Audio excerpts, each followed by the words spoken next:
Welcome back, fight fans. In today's video, Conor McGregor fires up the Twitter machine for some vintage Conor trash talk. Sean Strickland slams the UFC in a new fighter pay rant.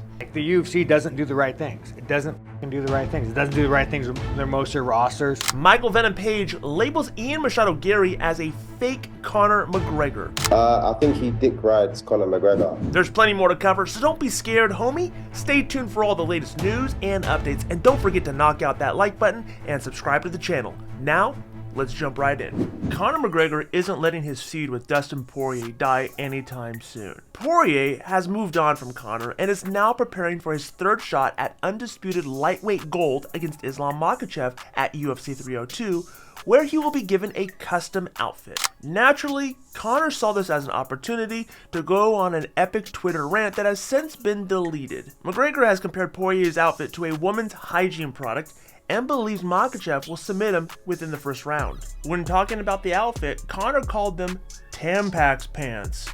He also said this is perfect for a bloodied up party.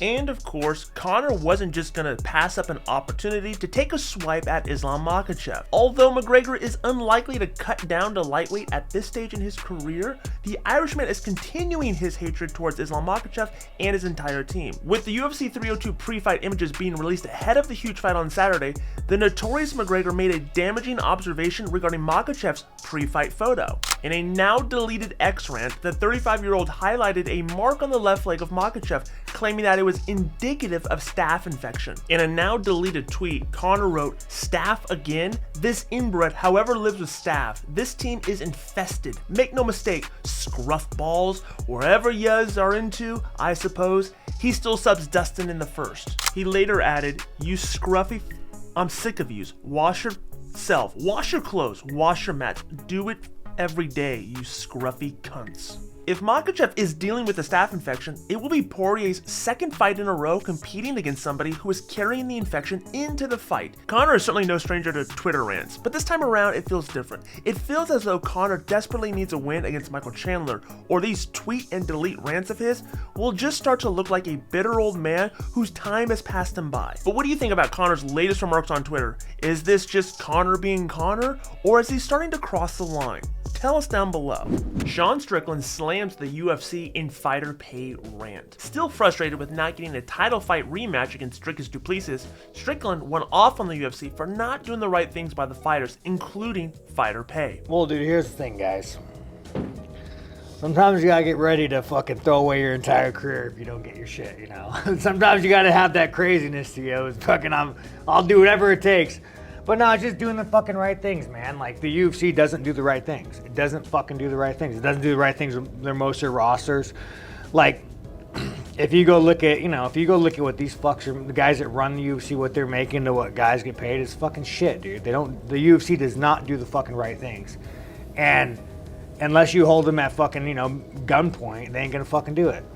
And you feel okay. But that's all fucking business these days. All these fucking corporations, fucking leeches, dude. Like, just how it fucking works, man. Look at the working man fucking gap, bro. And again, my gap is a lot fucking smaller than your guys' gap, but just how it works. You corporations are just fucking succubuses, dude. Although the 33-year-old's frustration lies with the company that employs him, he did admit that that's just business these days and claimed that all big corporations take advantage of their employees. Even though Strickland has voiced his frustration over fighter pay, the former champion admitted that he has learned not to put the value of his life in his job, and he has finally separated the two. Strickland does, however, have a chance to reinsert himself into the middleweight title picture with the win over Paulo Costa. Despite the Brazilian striker having been dealt with relatively comfortably by Robert Whittaker, Strickland gave Costa his props for fighting hard, but took confidence from Costa looking very basic. And when you get Paulo Costa, the opponent, what do you make of him, the fighter?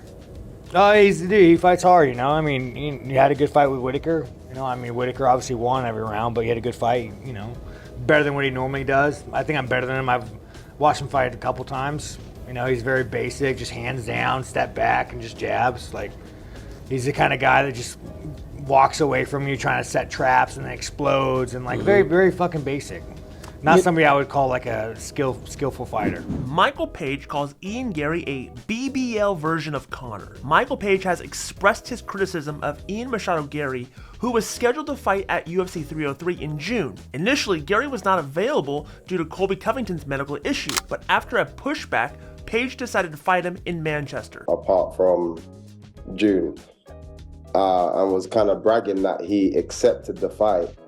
And I found it funny because I think he thought I was turning the fight down, where I was just asking for it to just be pushed. A month later just gives me a bit more time. So he seemed a bit, excited about me supposedly not accepting the fight. And I was like, no, for that fight, I'll do it on short notice. It's not a problem for me, but I would have just preferred to just push it a little bit, 1 extra month just to give myself a little bit more time. But, that's why we're here. I think he dick rides Conor McGregor. He's kind of like he's like the fake version of Conor McGregor.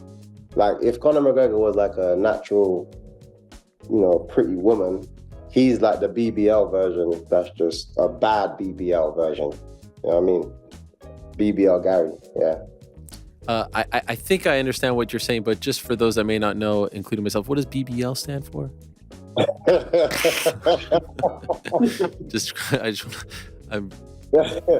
Tell them to go and research it. Okay, fair enough. It's a popular thing. Now I have to admit, I had to look up the definition of BBL and all I got was Brazilian butt lift. Is this right? Despite this, Page believes Garry is still undefeated and has the right attributes to succeed.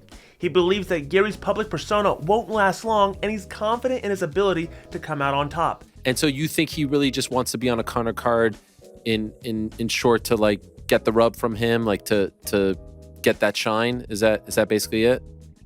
Yeah, it feels like he's just, grabbing on coattails of the coattail of Conor, because for me, it doesn't bother me either way. Like, obviously being on a card with Conor is amazing. Yes, we know there's going to be loads of eyes, but I love this, create my own shine. It doesn't bother me either way. I can be on the worst card in the world, and if I'm on it, I'm gonna bring eyes. I'm gonna make noise. I'm gonna do big things. I'm gonna, create attention for that show. I don't need anybody else.